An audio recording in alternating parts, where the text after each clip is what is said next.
Hi, I'm Steve Acuña, your host of the 30-Minute Sage, your source of practical advice to move forward through corporate and life changes. I come to you as a certified professional in change management and life coaching with over 25 years of boots on the ground and leadership experience that spans 5 corporate industries. This podcast explores the challenges of leading corporate teams through change with the audacious goal to apply techniques and wisdoms that go well beyond the workplace and into daily life.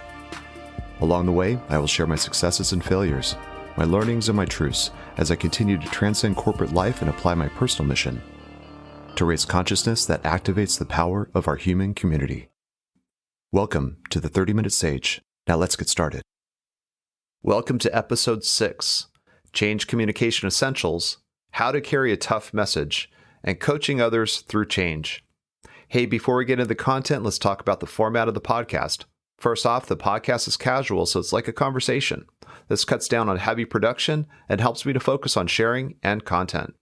In this episode, I'll explore how to communicate about changes, how to set up and successfully share tough messages, and details on how to be an effective coach as a service to those that are affected by change. It's my hope that you test these ideas and apply what makes sense for your situation. That process I call finding your inner sage.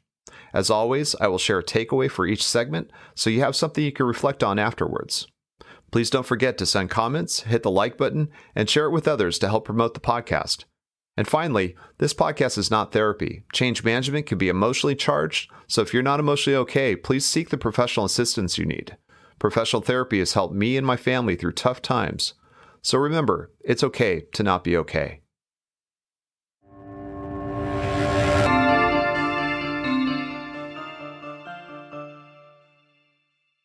All right, let's get into segment 1, Change Communication Essentials.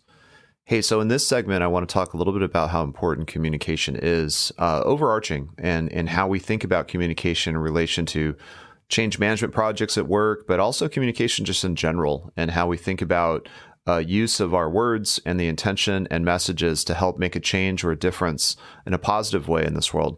So first off, with communications, from a workplace perspective, let's start there. Communications is critically important because everything we do is manifesting into some type of way of communicating or information that's being communicated to folks that are affected by change or folks that just really need to understand what's going on. And so the intentional aspect of communication is really just that, making sure that we're being clear, concise, timely, honest with communications, and as transparent as possible. I know that transparency can be related to, things that really need to be cascaded as far as communications. And I'll talk about that in a little bit later. But ultimately, what it comes down to is communication is really the end product of every work effort. Everything that we think about creating in this world lands in some type of or some form of communication. And that's for ourselves, and sometimes the voice that we have in our own minds about what we communicate to ourselves, as well as how we communicate to others, and how others respond to that through the clarity of expectations, as well as just the understanding of where they stand in regards to that change or that particular possible disruption that the communication is also exhibiting or talking about. These kinds of principles are really universal when it comes to how we think about communications and how effective it can be to help us manifest positive things in this world. So let's start here. Be self-reflective. Self-reflectiveness is really the activity of thinking of your own feelings and behaviors and the reasons that may lie behind those feelings and behaviors. When you communicate things, it's important to understand where you stand in regards to what you're communicating. One of the biggest challenges that we face, and I'll talk about this in the second segment, but I'll touch on it here, is communicating things that you're not quite behind yet. Like as a leader, sometimes you have to communicate things just because of the timeliness nature, and you yourself as a leader might be having trouble with what the communication is saying. You might not be all the way there to acceptance for what you have to say in regards to what the business needs.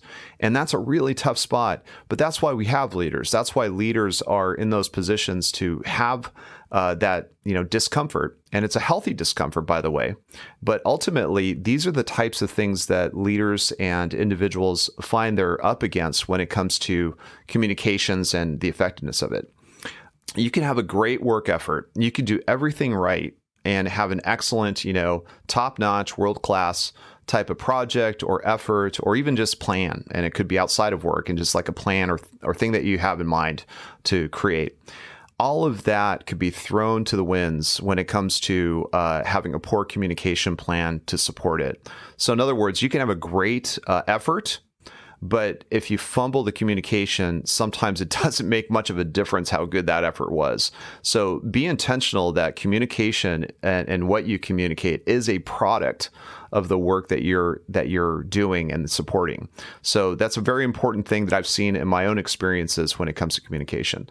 As far as communication and timing goes, I remember a story. I have a story, quick one, which is I remember managing a team. And there was this big reorganization that took place, and it didn't affect my team in particular, but it affected a lot of teams that we worked with.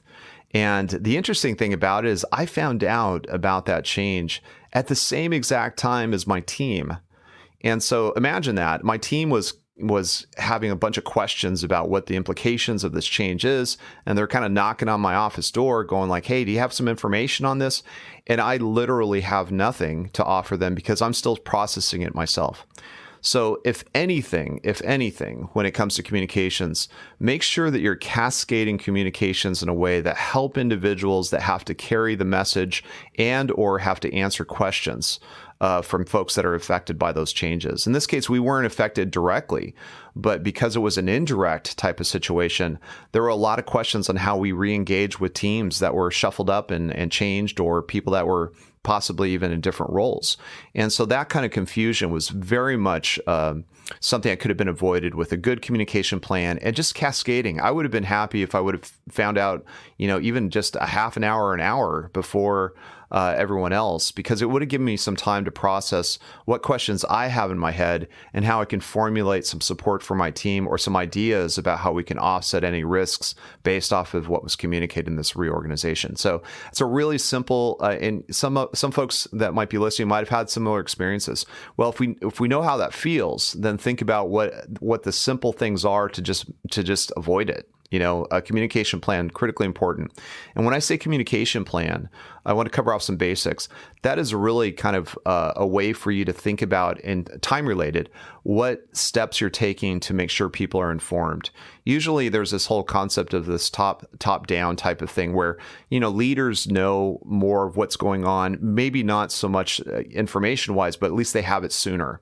This helps leaders to really process and to gain a little bit of insight before people start to ask questions. So there's a little bit more confidence in the way that things are being prepared for. The more time that you have for leaders to understand that, the better, obviously, because they'll have better understanding of where they stand in this, as far as what's being communicated. Also, prepare those things. Frequently asked questions or FAQ type of documents that anticipate the questions that would be asked. Write them down, get some answers from the experts so that you have kind of a ready-made talking points list for those that are going to have to carry the message after the announcement. Okay, and that's your managers, your directors, and your leaders. Help them to be successful. Okay, those are very basic things, that we need to do. But managing each communication has to be done with full awareness, intention, and very important, with integrity. And helping them be successful is a key component there. Okay. And also, the information that you're sharing needs to be relevant. You need to think about folks that are affected by the change or what the message is. Make sure they understand the words and the scenarios of what you're communicating, how the scenarios of their work are actually affected by what you're communicating. Know these things ahead of time. And be as transparent as possible. Tell people about the struggle, that this is perhaps a change that's difficult, if it is, and make sure people understand that that's acknowledged. And it's something that as a group, an organization, as a team, that everyone's working through together to support each other to move forward and to establish those changes in a way that makes sense for the business so that we can keep performance high. Okay, so just some basics that I want to just make sure are covered off. Something that's not so basic is the whole idea about what you are communicating and what the response is that you would like to see. First off, don't force acceptance if you don't have to, unless it's a compliance related issue where it's like a safety issue or something that's dangerous. These kinds of things really, they need some time. They need to breathe a little bit, if you will, and just make sure that people understand that there is an expectation to accept, that we have to accept based off of business needs. But don't force it. Don't lock people into anticipate, because that emotion component is something that might take a little bit more time than just an email sent out and hoping that everyone just jumps in and just accepts everything. That's just not reality. We do need to work with people to make sure that they understand the expectations, but also just make sure that they themselves have time to process these changes. So forcing acceptance could actually give you a lot more resistance in some cases, especially if it's unnecessary. So this brings me to takeaway number 1, and it's really kind of maybe it's an action that I'd like to test with everyone here and to try out. So here it is. It's simple. Today, take time to listen to someone in need, communicate a positive, honest, and supportive message from the heart, and then let it go, knowing that you've set positive manifestation in motion that will collectively shape all that this world needs. So again, it's simple. Today, take time to listen to someone in need, communicate a positive, honest, and supportive message from the heart, and then let it go, knowing that you've set a positive manifestation in motion that will collectively shape all that this world needs. So we as human beings can collectively manifest things through our words, our messages, and how we think about those things. So make sure that what you communicate is something you also believe, something that inspires you. And when you have that kind of experience with what your message is, then you will be so much more influential, but also inspirational. And you're also going to bring a new way for folks to think about that message meaning and what they can do with it. So what I mean by that is they'll carry that message with that energy, with that intention, with that positiveness that you are filling it with. So just keep this in mind. Keeping it simple and making sure that it's an intentional act every single day helps us to manifest new things in this world, because collectively as human beings, we have power to manifest things through our messages, through the words we use, through the communications that we take accountability for. And keep it positive. We need more of that in this world. So try this takeaway out. It's a simple way to manifest positivity for the individual, the family, the business, the society, the nation, and even the world.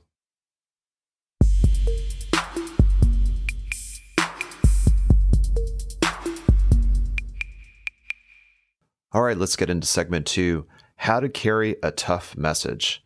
Now, this is a really interesting subject because it's one that I think every leader, every person that has to, in the workplace and outside of the workplace, has to deal with, sharing information that's hard for someone to hear, or sending a message or stating a message that is really a tough one when it comes to the person's ability to accept it right off the bat. I've been in a lot of these kinds of situations over the years when it comes to carrying tough messages, from reorganization announcements, sometimes it even related to past layoffs. And as a leader, somebody who cares about people, it's sometimes really heart-wrenching, to have to share information that is going to have an emotional impact on that individual in a personal way. So in the last segment, I kind of threw the kitchen sink at you. I talked about basics of communication that I think I need to say sometime when I talk about communications, just some basic things that we need to do to be responsible as leaders or as individuals that are carrying messages of change or anything that's going to create perhaps even disruption.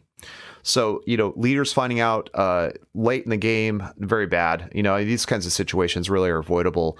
And some of the basics really do cover those things off. We also need to think about, the positive impacts that you can create through your communications, even if it's a tough message, and I think that that's something I really want to kind of unpack a bit more as we get into this segment. But first off, when I talk about tough messages, what could that be? So when I talk about, tough messages, let's talk a little bit about some examples. Some of the examples in the past that I already talked about, one of them is like a reorganization. I've had to work through layoffs and have to actually carry those messages to individuals that I truly care about and are truly skilled individuals. And business decisions created these situations, and they were tough. They were really tough. Other messages, your own change. Like I've had to carry a message where, I'm actually transitioning to a different role or something of that sort. My team was used to me and recognized my style and knew that they were going to have to be going through some changes that they didn't really anticipate in some cases. So other messages could be, outside of the workplace, where it comes to just information that needs to be shared with family members or a relationship or things like that really create this anxiety of and anticipation of what that person's response is going to be. Tough messages, there's a lot of examples of that kind of stuff. But I think there's some very fundamental things that I think are really important when it comes to sharing tough messages. First of all, you got to be clear and state the message, in a way that people will understand, the basics of what is necessary from this message. So what is expected from this message, right? Being clear and slow down. That's a really big, important aspect, because I think that, the anticipation of sharing information that's tough sometimes just kind of amps, for me, I'll speak in the I language, it kind of amps me up a little bit. I kind of rehearse a little bit too much in my head.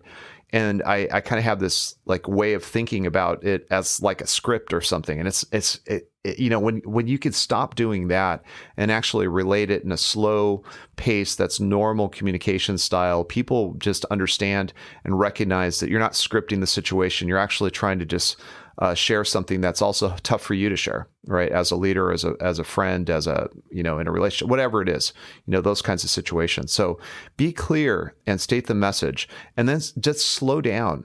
And then I'm going to say this is very important. Stop talking as soon as you can. When you say the message, actually stop talking. Let people speak, and let silence be okay. Be uncomfortable in the silence to let that person feel and understand what's going on in their minds. And you can ask the question, what are your thoughts? And leave it. Let them process. And it might take some time. They might come back and say, I really can't share thoughts right now. I need to come back to you later. And maybe we could talk later. That's fine. When you stop talking, you're allowing that person some space. And you just breathe, just take the deep breaths and just wait and just allow that person to share what they want to share at that moment. Okay. So very important, especially if it's one that's emotionally charged, right? Acknowledge the person's feelings once they start to state how they feel about the situation. They might be angry. Acknowledge the person's feelings, but don't try to coax them to accept it yet. Okay. So it's important to allow that person to feel what they feel and allow that to go through the system, if you will. So don't try to force acceptance. That's another thing too. I think that sometimes individuals, I know in the past when I kind of the immature Steve, when early in the days of my business, I was always selling, trying to sell ideas and, the benefits of change, the benefit of this message. That's a tough message, but there's an upside, that kind of stuff too soon in a conversation just kind of creates a situation where it just doesn't make a lot of sense for that person. Allow them the space and give them and honor that space in a way that helps them to know that it's okay to feel what you feel. Okay. And just be there, hold space, allow that to come through the system, and don't react to it in a personal way, because then that becomes less about the message and much more about you and how you're acting in this process. And you don't need to complicate the situation for something that's already difficult for someone.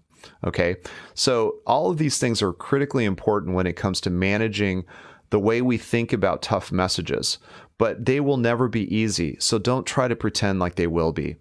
When you are thinking about tough messages that you have to carry to someone in whatever situation it is, just know that it's just going to be tough. And it's not going to be positive in the most cases with people. They're going to have an emotional reaction that is going to feel abrasive, and in many cases, if you are an individual that tends to be more empathetic, it's hard to separate your own emotions when you feel that from somebody else. And so those kinds of things really make it hard.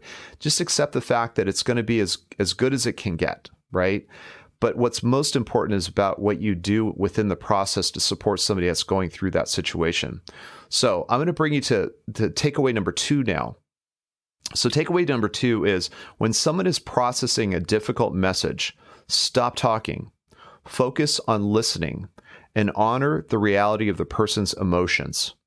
Later, as the person gets closer to acceptance, it's time to speak more, inspire from the heart, and reinforce the positive progress of their journey.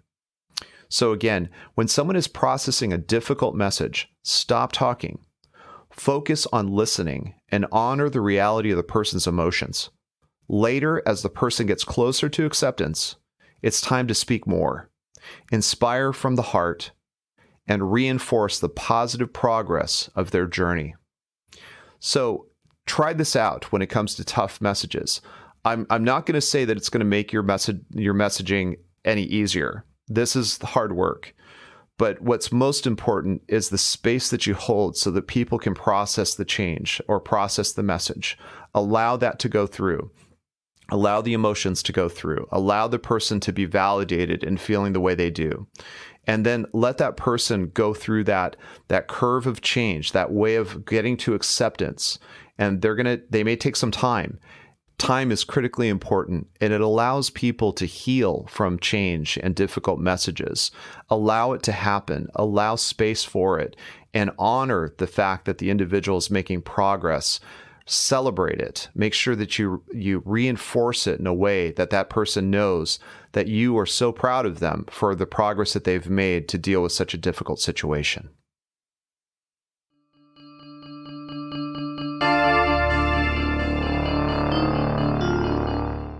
All right, let's get into segment 3, coaching others through change. So what is coaching and why is it so important in moving people forward and accepting change communications and just difficult messaging? Coaching is a different type of support for individuals. And I think in many cases, it gets confused with mentoring. And mentoring is another form of support that individuals, a lot of times they find a mentor to help them understand better ways to build their career path or to help them develop in different skill sets, maybe in leadership or other things. So, but mentoring is really about an individual that's a mentor really is about talking with the person, really kind of identifying the needs of the individual and offering advice and discussion about opportunities and possibilities. So there's this kind of mutual discussion plan based off of the mentor having experiences that will help the individuals to develop and grow in that way. And so mentoring is really great. I mean, I think it's a fantastic way for individuals to, especially if you're newer in your career and you're looking for someone that can help guide you just through situations that could be full of pitfalls. It's just and also from a mentoring standpoint, it's really rewarding work, right? It helps you to kind of share what you've learned.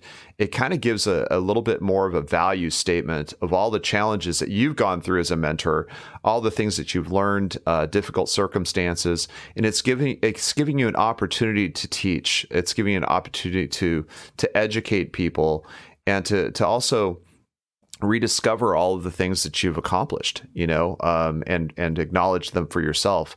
So mentorship is a really great thing, but it's not coaching. Coaching is very different in the respects that it's not about talking with the person that has identified needs and wants to learn from you. It's about more listening to a person and really helping them to identify what they need and create action plans that support their progress forward. Okay, that's a very important difference. So again, it's not about the sharing your own experiences. So a lot of what I'm talking about here is really looking and exploring what the possibilities are, but helping people to unlock that for themselves. Okay. The emphasis here is really not you suggesting solutions, but really helping the individual to discover those solutions themselves and to take action themselves. So the output of coaching is really about helping the individual to develop action plans that achieve the goals that they're seeking, okay? Achieve the results that they're seeking for the goals that they have. That's a better way to say that. So I want to make that distinction clear because I feel like there's a lot of, kind of interrelated elements there, but I think that there's also confusion sometimes about what the difference is. Now, this segment's really about this. So how do you coach people through change? How do you help them understand and unlock the potential for them to gain acceptance of change? Well, first of all, with coaching, sticking with that kind of definition and focus area, it's really about asking questions about what the individual feels the opportunities are. So in other words, instead of providing the answers, you're asking really smart questions that are open-ended, and you're using silence a lot to really understand, help that person to understand where they are within this particular challenge, right? So open questions such as, what are the opportunities that you see in this situation? How do you feel about helping yourself through this situation? What would the steps be that you would take first? Like, these kinds of questions really help the person to think about the circumstances they're in and to also identify ways for them to move forward in those circumstances. Okay. So it's very important for coaches to recognize that there are some kind of guardrails about what coaching is and mentorship. Now, it's not a bad idea to just, mix them in many respects, depending on circumstances. But if you're actually talking about true coaching and you want to be much more specific about that as a service to folks or what you're trying to drive, it's not about what solutions you have in mind for the person. It's about what solutions they need to discover for themselves so that they can take accountability for the direction, and they can also feel the benefits of accomplishing those outcomes. Okay, so that's a really big point as well, is that you're helping people to grow from the inside. And it's really great to be that type of person, specifically with change and difficult messaging. So what does that mean? That means actually stop talking, like the last segment. It's not about how articulate you are or all the answers or being the smartest person in the room when it comes to, trying to drive solutions. Okay. Also, I'll say that in the workplace, it's hard to actually, be a pure coach. Because you're there because of your experiences, your expertise, and your know-how. So, asking open-ended questions all the time of people that are looking for answers because you are the expert, not the best opportunity for you to show up well. I think it's really important to make sure you know when to coach versus when to mentor or to actually just be a great expert in the room that's needed. So don't get those things confused. If you're working for an organization that's hired you because of your expertise in change management or communications or your ability to help people through difficult situations, whatever it is, make sure you show up in that way. But when you have your coaching hat on, it's important for you to acknowledge the fact that you are not taking the actions as the coach. You are helping to unlock and helping an individual unlock and discover what actions are necessary for that person to move forward through a difficult, challenging change or how to accept a difficult message. Okay, so this brings me to takeaway number 3. Coaching others through change can empower a person's ability to grow, not by removing the challenges they face, but by helping the person to take action on their own to discover their own resiliency. So again, coaching others through change can empower a person's ability to grow, not by removing the challenges they face, but by helping them to take action to discover their own resiliency. So coaching is a critically important skill set to develop, especially if you're an individual that's helping someone through change. It really does empower those individuals to find new possibilities and new solutions for themselves, and it helps them to hold themselves accountable to the actions they need to take to make sure that progress is sustained and solid for themselves into the future.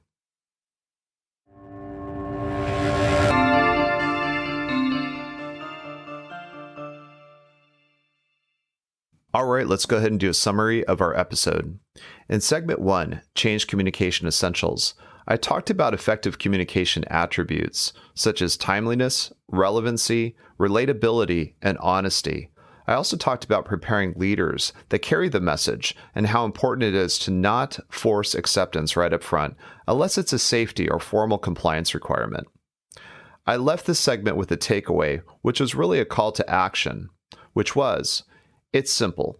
Today, take time to listen to someone in need, communicate a positive, honest, and supportive message from the heart, and then let it go, knowing that you've set positive manifestation in motion that will collectively shape all that this world needs.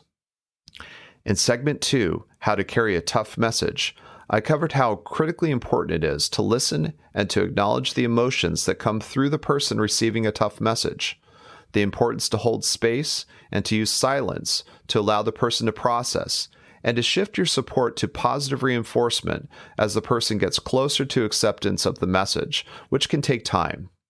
The takeaway was, when someone is processing a difficult message, stop talking, focus on listening, and honor the reality of the person's emotions. Later, as the person gets closer to acceptance, it's time to speak more, inspire from the heart, and reinforce the positive progress of their journey. And finally, in segment 3, coaching others through change, I clarified the differences between mentoring and coaching, specifically how coaching empowers the individual to discover their own solutions to move forward through the use of open-ended questions. I also emphasized the importance of the individual taking accountability for themselves through their own action planning in order to gain the full value from their efforts and progress. The takeaway was, coaching others through change can empower a person's ability to grow, not by removing the challenges they face, but by helping the person to discover their own resiliency. Thanks again for listening, and I look forward to you joining me next time.